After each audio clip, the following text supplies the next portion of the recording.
So guys, before we get into this video, let's quickly see some of the trending headlines. This is a breaking news and it says, bandit attack Kogi school as local vigilante rescues students. One vigilante has been killed. You know what I mean? Now, this is also coming from Arise TV Twitter handle and it says, vigilantes and hunters repel a bandit attack on Kiri High School, Kogi State, preventing child abduction. Child abductions. 2 people were killed. So guys, this is now the latest business in town since the government is busy negotiating with the bandits. What do you expect?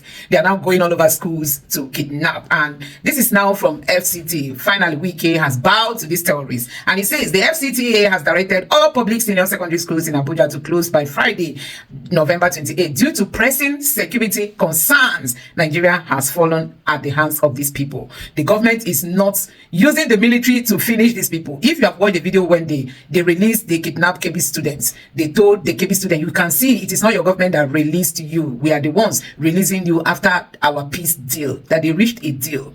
So the bandits were boldly telling the students, when you were in the captivity, how many jets did you see flying above you? And they said, many.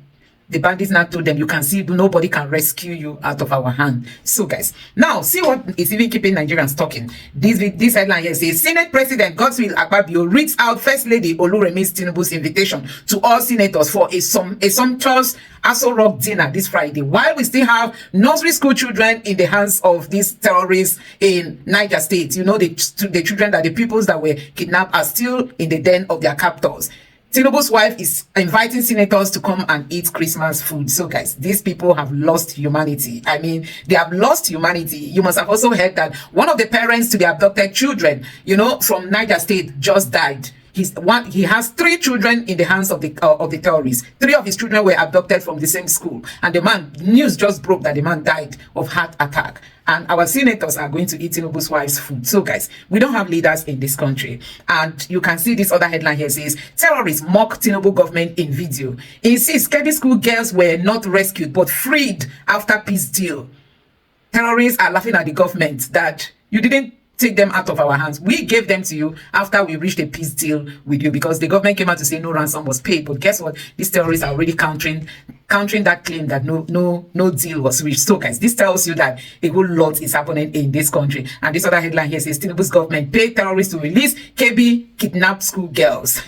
So guys, a whole lot has been happening. How many are they going to pay for? Now, these terrorists have gone to Kogi State to abduct students again. And because they were challenged by vigilantes, 2 people have been reported dead. I think 2 vigilantes that tried to fight to prevent these students from being, you know, kidnapped were said to have lost their lives. And finally, you can see here, federal government denies banning open grazing. Hey, says transition to modern ranching will be gradual, while grazing reserves nationwide are upgraded. Tinubu says no ban to open grazing. So guys, this one tells you that the Fulanis are really in charge of this country. And finally, this is Sheikh Gumi's assistant, his deputy, Tuko Mamu, collected 50 million naira ransom share of ransom from terrorists after Kaduna train attack. SSS. So Secret Police Service is trying to tell us that this guy, who is a deputy to Sheikh Gumi, is said to have collected 50 million naira share of the First Lady of the Federal Republic of Nigeria. So this is like an invitation by the mother to the children on a Friday. So I wish you sumptuous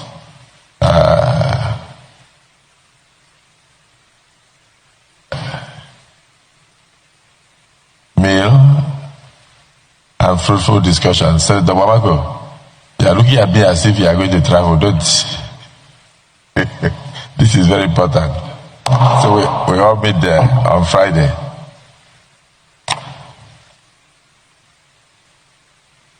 Correspondence from the villa. This is without territory committee. Why the Semi Senator Ositangu becomes.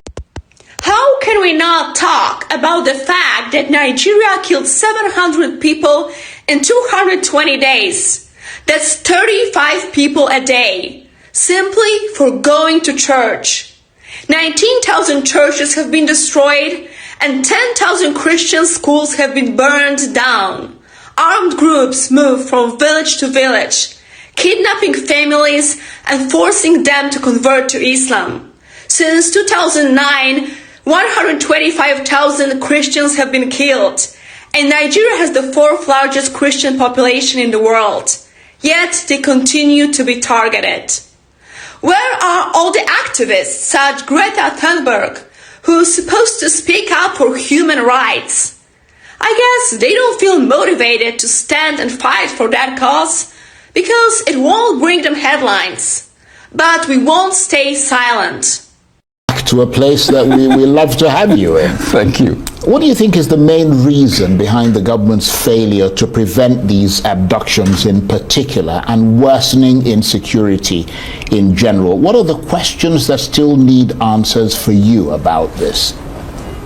Well, for me, the government has abdicated in its primary responsibility of protecting and saving lives and properties of citizens, and has given 99% of its time to politicking.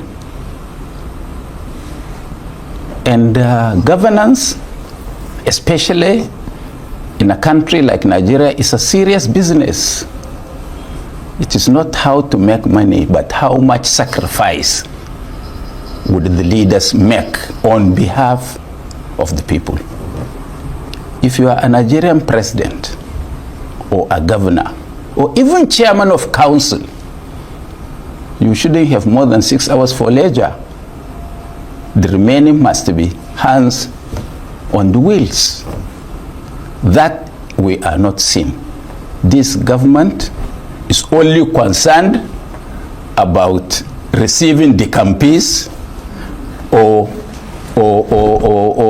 trying to destroy opposition political parties.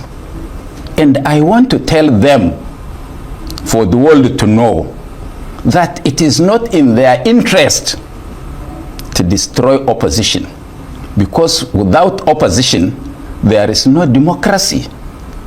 And if there is no democracy, it means we are sliding to fascism, dictatorship of the Mussolini type.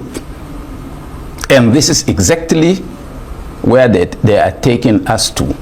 And in fact, I want to advise right from the start that it is not even in the interest of the ordinary APC man not to have an opposition, because if there is no opposition, he doesn't matter to those in authority.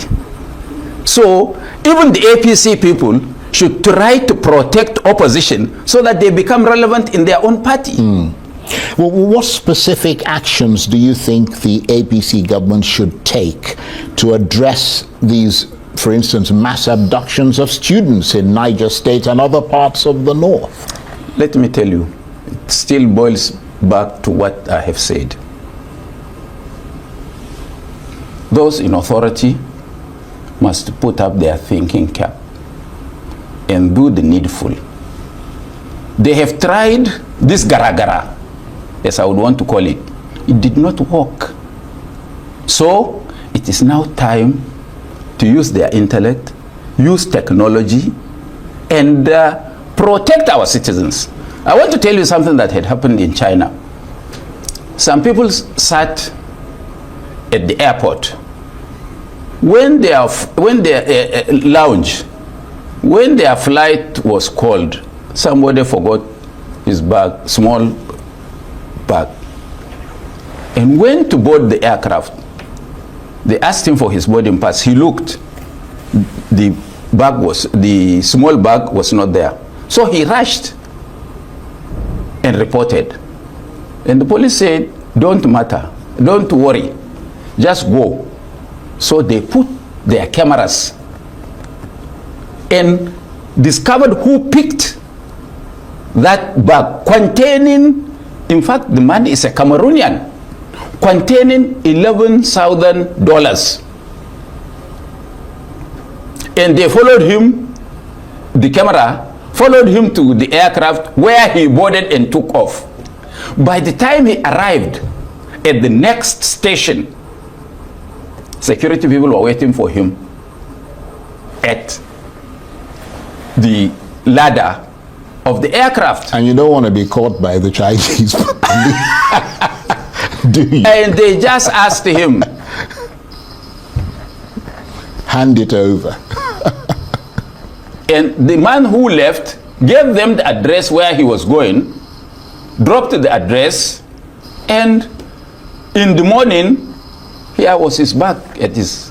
So that illustrates the point you're making about using Seriousness, technology and being serious. Of course. We are not serious. So we are only interested in power to make money or to show you that I have arrived. But when you say we, I mean, that implies that you, as a member of the opposition, is also, and somebody who's been in ruling parties before, I mean, that you're part of the whole sort of mix. I mean, how would you have addressed it if you were in power? What specific measures would you take differently from what the government is doing? In the first place, because I cannot make that sacrifice of 18 hours per day for you. That is why I am neither electable nor appointable. Yeah, but you're in a party where you were campaigning for the party to go into power. Yes, because I thought that I can have the authority or the influence to dictate how things should be done. Because you helped Buhari get into power. And when he said we cannot you participate, tried to help Kwankwasa to get into power. Of course. I assumed Buhari could do it. When he got there, I discovered that he was also one of them. So he let you down. Of course he did. And you know that for sure. And I didn't hide it while he was on that seat. Yeah, that is true. So, for us, in Nigeria, the president should forget about physical security. We've passed that stage. We have to use technology to detect things even before they happen, and set up special squads to deal with the issues as they spring up in the next 5 minutes. These people who are left Kwantagora for Niger, and somebody was capturing them verbatim around 6 that they were going towards Yawuri or Ngaski. And that's intelligence, isn't it? That could have been provided intelligence. Yes, that the security should move quickly, that they may attack either the town or schools. Unfortunately, they just wavered small and attacked the Maga school. And why? How can somebody not tell us anything? There were security people and soldiers in that school. Why did they leave the place? They should be court-martialed and be shot. Absolutely, but according to Bayo Onanuga, who was sitting here just a minute, you said some people have already been arrested. But what role do you think schools and educational institutions should play in preventing or mitigating such abductions? I mean, what I'm trying to get to is, how do you balance the need for security, for example, with the need for access to education in vulnerable areas? In the first place, it is shameful to close down the schools. Shameful on government and on authorities at every level. You can't close down schools. What you should do is, how can you protect the schools? But obviously they don't have a plan for how to do that. So what they have to do. Then we get what we don't want. Yeah, but that's what we're getting. I mean, what they have to do in the circumstances is to take the most extreme action possible in order to prevent the possibility of another such attack, and that's why they're closing the schools. I'm sorry that I had come here to discuss the truth, but not politics. But let me digress. Let me digress small. During Jonathan's birthday, is it Friday or Thursday? I mean Thursday or Wednesday, I spoke to journalists. Yes, I think I saw that clip. I spoke to journalists, and I said something. Me that speak to you seated here, was one of the greatest critics of Jonathan's presidency, and the way at that time he handled matters. I didn't know that God will disgrace me to show me that Jonathan was even a saint and a better administrator than those that follow him. First, as a third world leader, the insecurity reached its highest level some few days to election. And Jonathan suspended the election, put off the election, and took another 6 weeks and brought mercenaries. If this government today has that opportunity of chaos 1 or 2 weeks to election, they will allow it to continue so that they can write figures and announce themselves as winners. But Jonathan stopped that election, and he knew for sure that if there was a free and fair election, no incumbent government can get second term. He's an educated man with PhD. He knows that. But because of his humane nature, he postponed the election for 6 weeks, brought in mercenaries, and within 6 weeks, those mercenaries stabilized Nigeria, and there was no polling booth in Nigeria that elections did not take place. So, even from your enemy, in fact, you learn more from your enemy. If Jonathan has done that time, 2015, what stops this government from copying what Jonathan has done? After all, hiring mercenaries to deal with this insurgency and other pockets of banditry across the country costs less than 10% of what the military takes today. So economically, it is better to hire the mercenaries, give them contract, secure this area, we will pay you this, and you fold your arms. And it is done. The credit goes to you. So why can't Nigerian leaders be patriotic citizens of our country? Well, many of them would argue that they're not being patriotic if they hire mercenaries. I mean, they'd feel that they're undermining the Nigerian security services. Is it the pride of being... I'm not speaking for them, I'm just saying. Is it the pride of being in office, or the finding a solution that protects the ordinary man that can go to his farm? I think many people would agree with you, because that would have a positive knock-on effect on the economy of this country. Because people would be able to return to agriculture, get their jobs, have a sense of security. The key then the tax reform in January can now get more net to capture a lot of people. Let me tell you, I just saw in the social media a journalist like you who talked to the ISWAP commander who killed Brigadier General Musa, who got him captured and killed him. And he told him that, as I sit where I am, I have the picture of Sambisa, the whole of it. Even if an ant is entering Sambisa, that they can see. That's what the ISWAP person said. Yes. So they're using technology themselves, obviously. So if a bandit or a Boko Haram fighter has access to those equipments, what stops Nigerian government? That's a very good question. And do you remember that some few months ago at Banki, near Cameroon border, they used drones? And in Marte, they used drones to kill our soldiers and officers.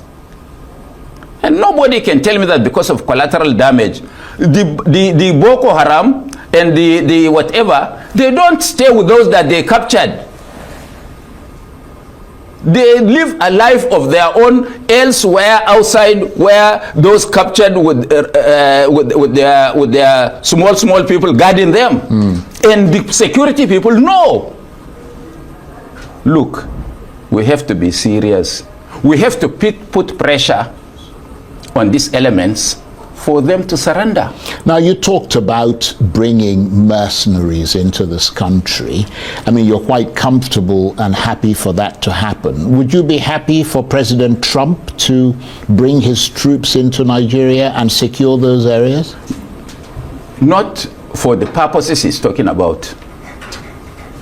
So not for religious purposes. Right, but not but to come and secure Nigeria. Yeah, but if he's going to vote for Trump 100 million times. Well, but if he's going to kill, even if the pretext is for alleged Christian genocide, if he's targeting the same people who are killing Christians and Muslims, I mean, it's the same thing as almost bringing mercenaries, except you don't have to pay for them. Let me separate that, Charles. Right. For example, for purposes of argument, I'm a terrorist, and I'm talking to you, and I'm targeted.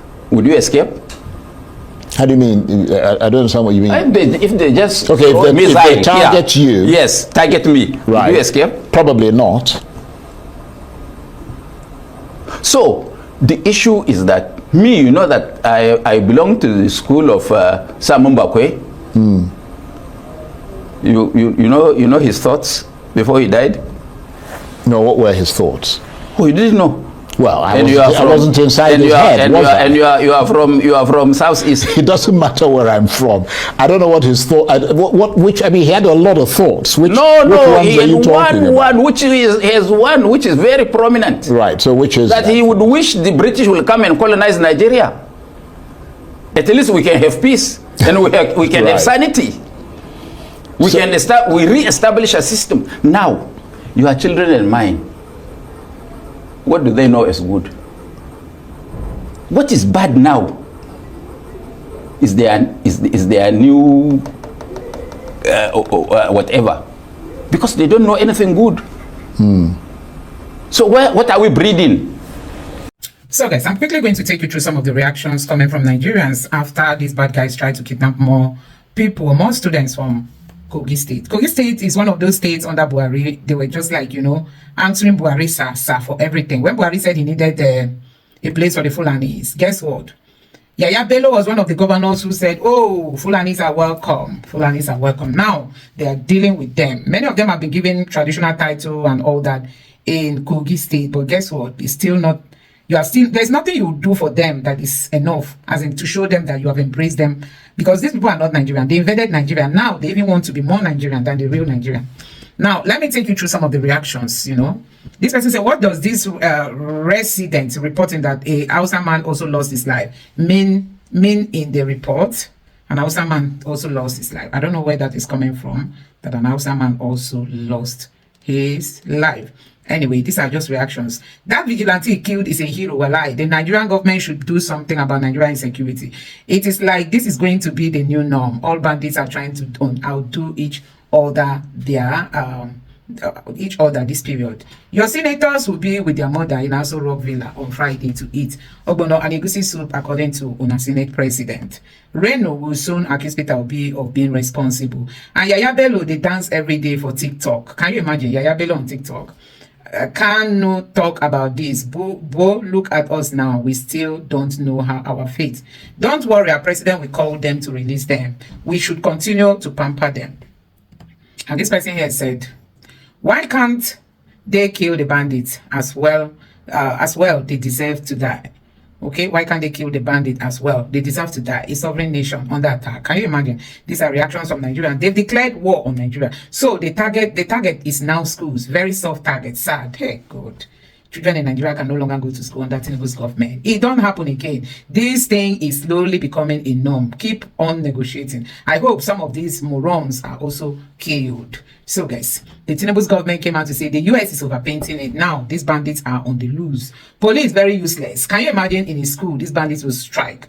And it has to do, there's no way you can even protect these schools from being attacked. It's just that the Muslim community have not taken time to educate their people. They've not taken time to teach their people what humanity is all about. You can imagine going to a school to attack. Bro, we are surrounded. The same government that criticized Goodluck's regime is being more incompetent. And this one said, may the soul of the vigilante rest in peace. The Lord will provide home for you. Hey, it's really so sad that two people lost their lives vigilantes. We are at war, and by the time most people realize it, it's already too late. At this point, let's just pray for Nigeria. We need a national dialogue now. At weeks of civil tribe conflicts and does not make any sense. Speechless. So guys, these are what Nigerians are saying after terrorists tried to kidnap students from school in Kogi State. There have been a whole lot of reactions coming from Nigerians. Don't forget that 2 people lost their lives. This person says, a nice job, but the state needs to empower you guys with sophisticated weapons. This person is applauding those vigilantes, you know. And it also says here, just go to show that self-defense is the only solution to this mess. As usual, the army and police were nowhere to be found. Where is the kanu jet fighter? Is there no more army in this country? That's what this person is saying. 2 people of which department? I hope they will not be arrested. I hope they will not be arrested. This is good news. That the good news they are referring to is the vigilantes that stopped them. Local vigilantes were the one that's prevented this kidnap from holding. So guys, you can see that this local vigilante is really the way to go. I wonder why the Tinubu's government is putting a hold on what the community policing, because I think it's really going to go a long way to stop these guys. But don't forget that these terrorists are so well fortified. You've seen some of them coming out to negotiate. They don't carry baby weapons. They carry weapons that even the military can always stand. So you just see that we are in a mess now. We are in a mess as a country. Anyway, let me know your thoughts on this in the comment section below. Please don't forget to subscribe to the channel and turn on the bell notification. Thank you.